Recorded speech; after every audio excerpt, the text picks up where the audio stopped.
I still, you wake up and you're just like, how did that happen?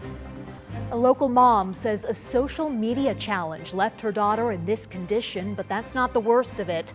The controversial bill she's calling on Congress to pass to prevent more tragedies like hers, that's this week on Nevada Week.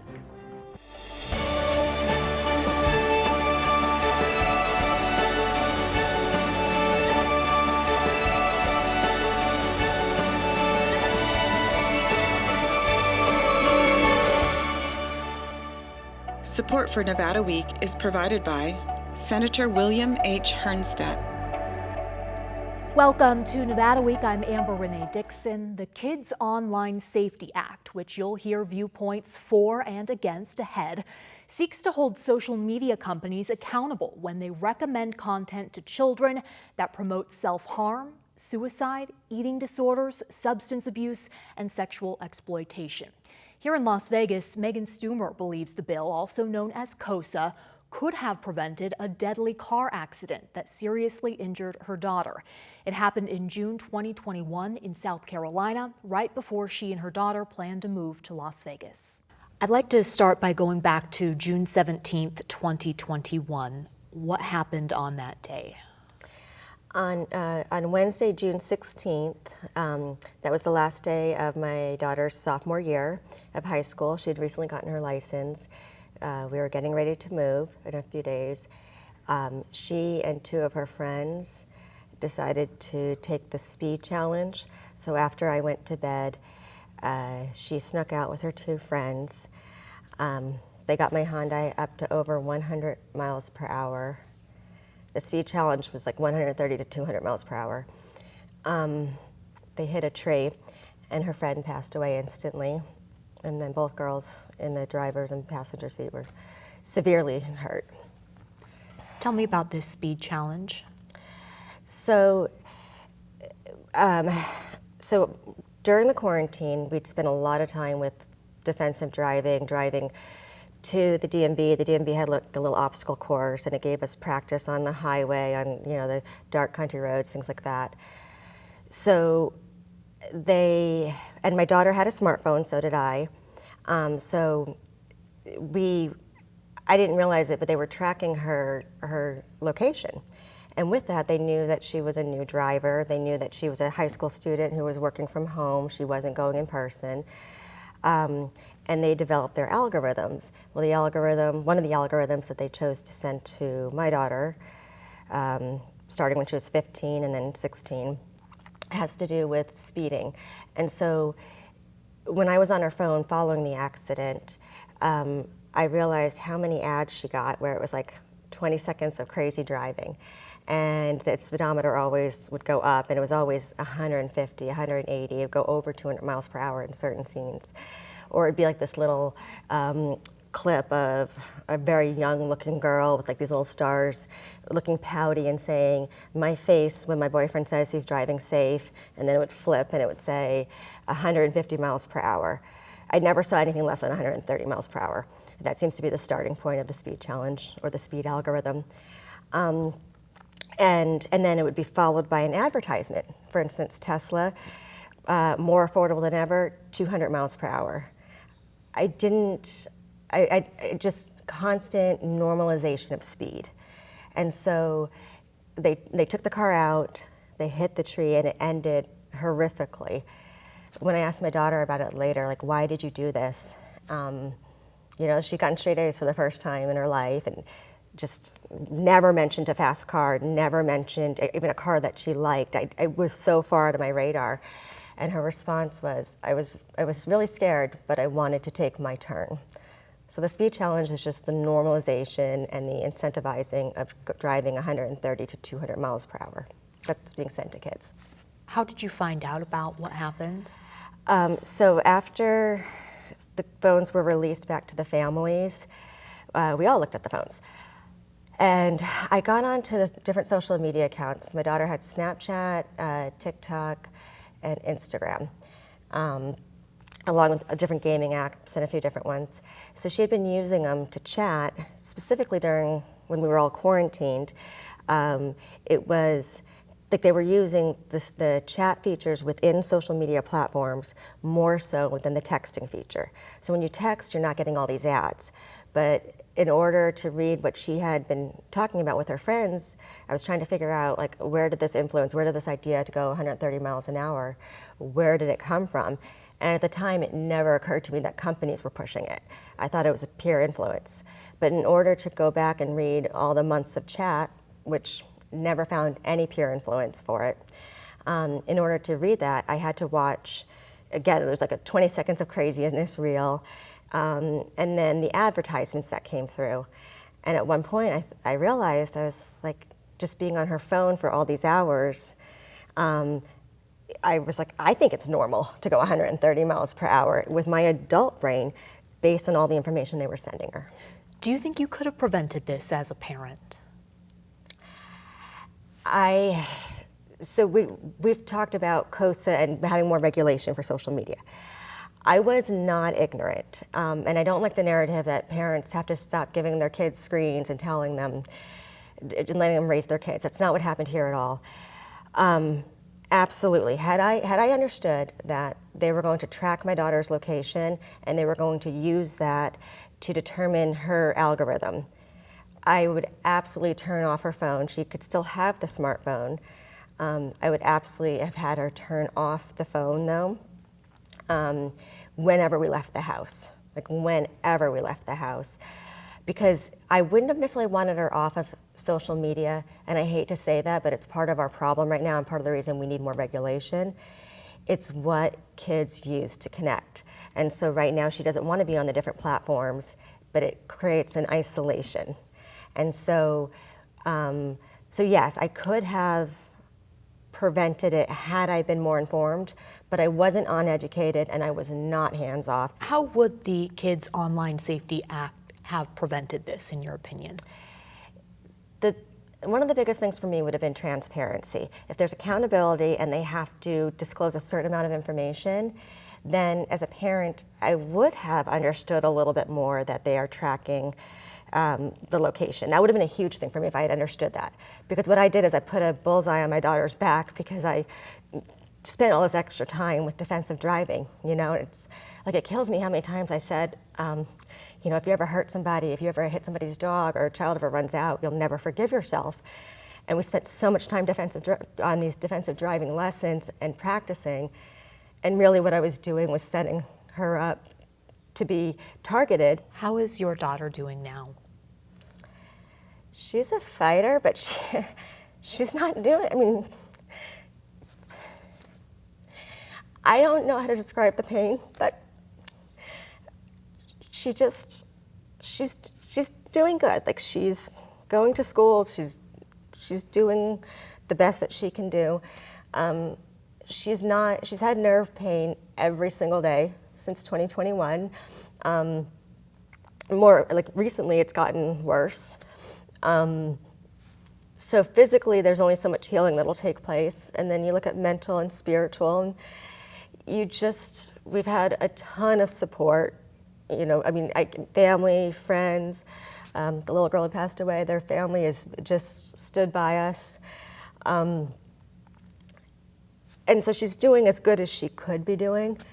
But one of the things that I've shared with a lot of people is, I asked Carly one time, like, if you were to promote speeding, like a speeding advertisement, the way that you received it, if you were to have your own advertisement, get the message out there so kids could see what speeding really looked like, how would that look, you know? And she said, I would show pictures of myself and the other little girl that got hurt. She's like, but I wouldn't even mention that anyone had passed away because no one would believe anything that bad could happen. And you wake up and you're just like, how did that happen? You know, and how are they still doing it, and how are they still profiting from it? Megan Stumer, thank you for your time. Thank you. The app that Speed Filter was on was Snapchat, and the maker of Snapchat Snap says the speed filter was removed from the platform in June 2021, the same month as the accident, but not in relation to it. Snap tells Nevada Week that the speed filter had a warning telling users not to snap and drive, and that the top driving speed at which a snap could be shared was changed to 35 miles per hour. Additionally, in a statement, a Snap spokesperson said, quote, "Protecting the privacy and safety of young people on Snapchat is a top priority, and we support thoughtful federal legislation that helps achieve this goal. We offer extra protections for Snapchatters ages 13 to 17 and in-app tools for parents, giving adult caregivers more visibility and understanding of their teens' online activities. We also support many provisions being considered in bills like the Kids Online Safety Act, such as mandating appropriate default privacy settings, providing safeguard measures for teens, including additional privacy protection settings, and limiting the collection and storage of personal information," end quote. As for KOSA, the bill has bipartisan support with 46 co-sponsors in the Senate. While Nevada senators are not among them, Senator Jackie Rosen did vote to advance KOSA out of committee, and Senator Catherine Cortez Masto says she's reviewing the legislation and will continue to work with her colleagues to protect children. So let's hear from both sides of this issue now, and for that we bring in Laura Marquez Garrett, an attorney with the Social Media Victims Law Center. She supports KOSA and is also the attorney of Megan Stumer, the mom we heard from. Opposing KOSA is Evan Greer. She's the director of the digital rights advocacy group Fight for the Future. Thank you so much both for being here. I want to start with you, Evan. We have yet to hear from the opposing viewpoint, and I want to know, what is your biggest concern if KOSA were to pass? I think the first thing I'll say in this conversation is that you're going to find a lot more agreement than disagreement. We completely agree that big tech companies are doing real harm to children, and we completely agree that something needs to be done about it. I commend these parents who are speaking up, who are trying to transform their pain into meaningful action, and it's up to our elected officials to do their jobs, which means responsible legislating. And unfortunately, KOSA is a bill that is substantively opposed by effectively the entire human rights and civil liberties community in the US, because it's a bill that we believe will make kids less safe rather than more safe by cutting them off from access to life-saving online information, whether that's information about healthy sex ed information, whether that's information about how to avoid substance abuse, whether that's information about how to deal with bullying. The way that we protect kids is not through censorship, it's through cracking down on the predatory business practices of these companies, which is what we and many other organizations have been calling for years. Laura, do you have a response to that? I do, and I think Evan is correct that there's going to be a lot of areas of agreement here. We all want change. We all want to protect children. I think the thing about KOSA is it's not about content. It's about products, services, and features. So these are design and programming decisions these companies are making. And the really tricky part is, without regulation, these companies operate in a black box. It's hard for us to sort of see how they are designing and programming on the back end. But again, KOSA is not about content. It's not about censorship. It is about the programming decisions that they're making, the designs. In fact, in early to mid 2023, a limitation was added to KOSA that I've heard referred to as sort of the "you search it, you see it," which is that this is not, KOSA is not going to cover what children are searching for, right? It's covering what these companies are targeting at our kids through their program decisions, through their designs. When we talk about social media companies being held liable, that would be in the form of lawsuits that state attorneys general could file. It would be up to their discretion. Evan, your thoughts on that? So first of all, I just want to clarify that it's actually not accurate. It does not cover content. It absolutely does in its current form. And what we and the ACLU and organizations like Equality Nevada and dozens of other LGBTQ, civil liberties and human rights groups have been trying to do is encourage the bill sponsors to enact the sorts of meaningful changes that would make this a bill like the one that Laura describes. If KOSA was a bill that only covered design choices like autoplay, infinite scroll, the use of minors' personal data to power algorithmic recommendations, not only would we not oppose it, Fight for the Future would be cheerleading it and trying to get it passed. The problem with COSA is that the duty of care covers what content platforms can show to which users. The way that it does that, and the reason that Attorney General enforcement is so dangerous, is because the way COSA is currently written, it effectively says that an Attorney General or the FTC can go after a platform if they believe that platform has algorithmically recommended content to younger users that causes a series of delineated harms, including anxiety and depression. That sounds perfectly reasonable on its face, but what it means is that an attorney general can go after platforms for any type of content that that AG is willing to claim causes anxiety and depression among youth. And unfortunately, we have politically motivated attorneys general in this country that are already arguing things like encountering drag queen story hour videos makes kids depressed and anxious. Like learning about the existence of transgender people makes kids depressed and anxious. The Attorney General of Nebraska, for example, cited medical studies showing that LGBTQ people disproportionately experience anxiety and depression in their executive order attempting to ban gender affirming care for adults in Nebraska.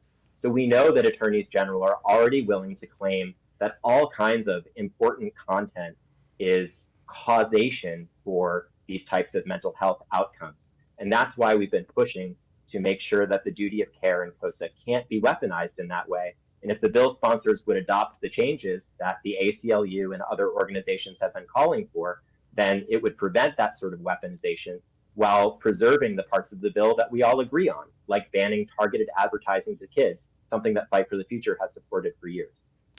Now, there is discussion, according to the sponsor of this bill, Democratic Senator Richard Blumenthal. He recently told Politico that he is open to changing the enforcement mechanism of this bill, taking it out of the hands of state attorneys general, putting it in the Federal Trade Commission's hands. Would that satisfy you, Evan?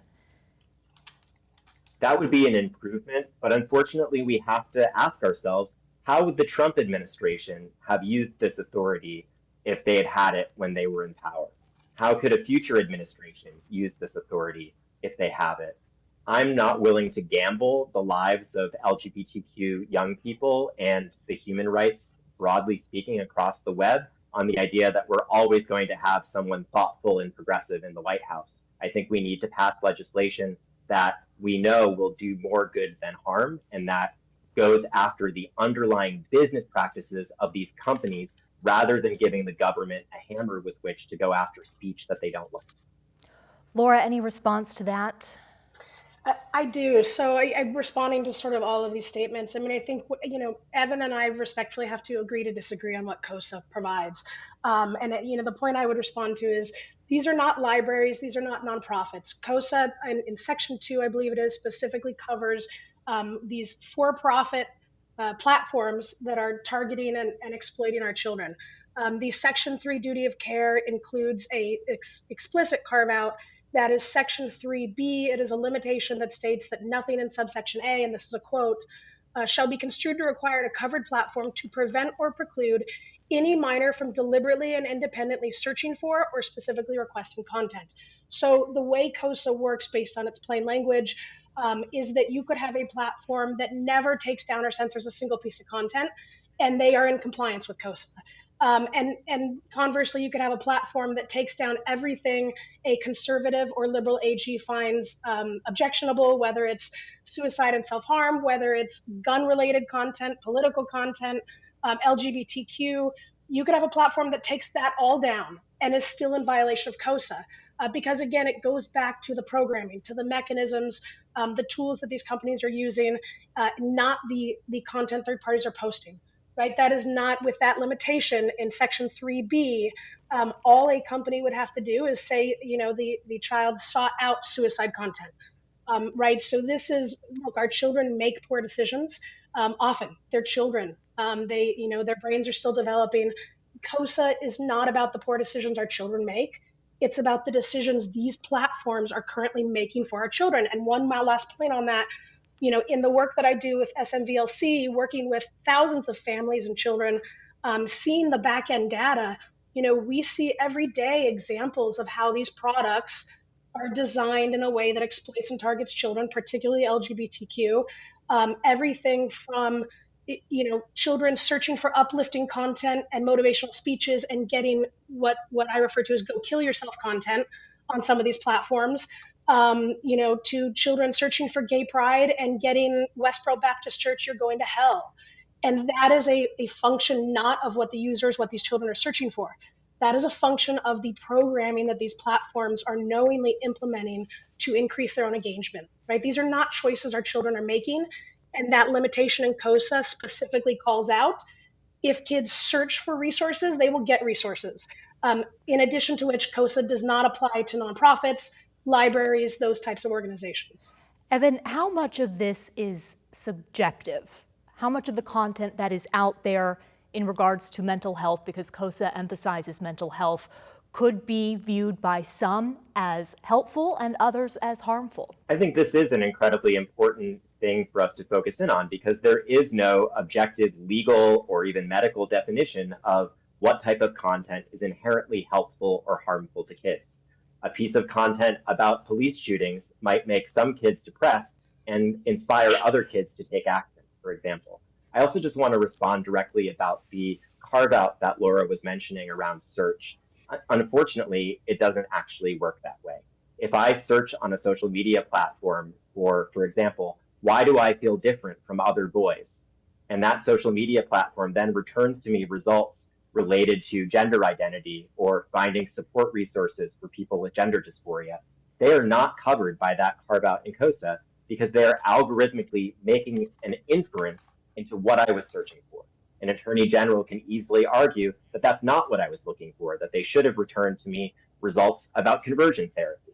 And so unfortunately, as long as the duty of care implicates content, there will be ways for it to be used for censorship. And there is no objective definition. There are people in this country, for example, Marsha Blackburn, one of the lead sponsors of COSA, has said explicitly that she believes transgender content is harmful to kids. She's also said that she believes that teaching about racism in schools is harmful to kids. So as long as we have people in power who are going to argue that things that help kids are hurting them, we cannot give the government the authority to take down content that they don't like just by claiming it's hurting kids. I do want to make sure that we get this in. Laura, and you can also address... Sorry, if I'm... Okay, quickly, okay. Please. Oh, yes, sorry. So I just want to say, look, there's a lot of provisions in COSA, and I strongly urge anyone who has questions about COSA to read them. Just responding quickly, there's a provision in Section 4, and it's, I believe, 4E3C, that says, again, nothing shall be construed,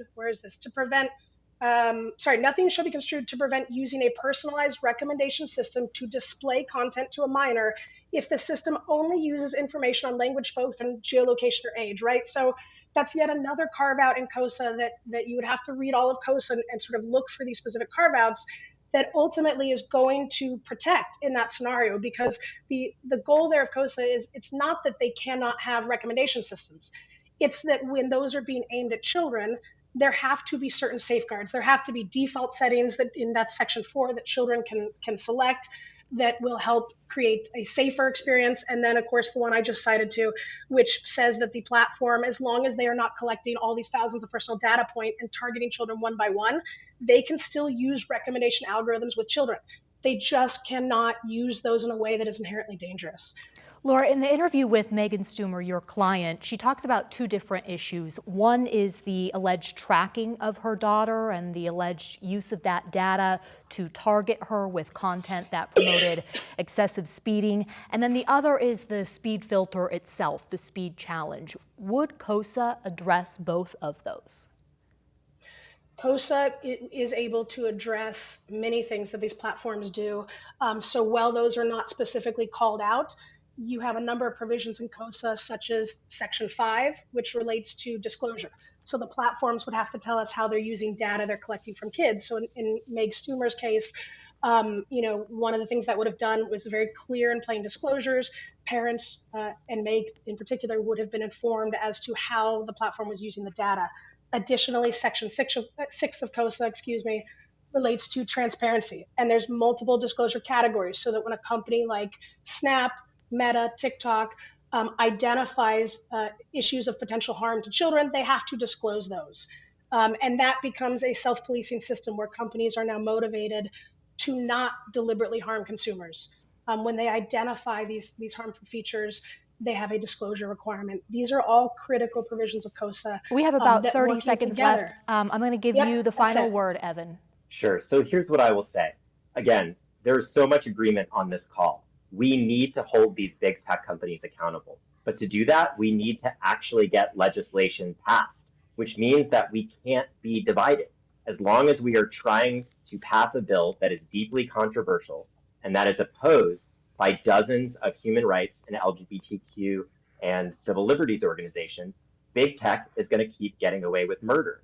And so our plea to those that are supporting COSA is, please, let's sit down.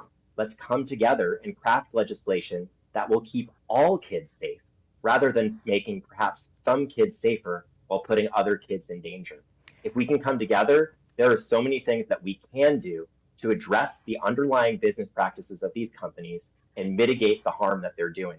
But as long as some of us insist on pushing a bill that is substantively opposed by a broad coalition, what's going to happen is nothing. Thank you both so much for taking the time to discuss this important issue. A spokesperson from Senator Blumenthal's office says that they are working on putting the finishing touches on COSA and getting it to the Senate floor early this year is their intention. That is all for this episode of Nevada Week. For any of the resources discussed, please visit vegaspbs.org/Nevada Week, and I'll see you next week on Nevada Week.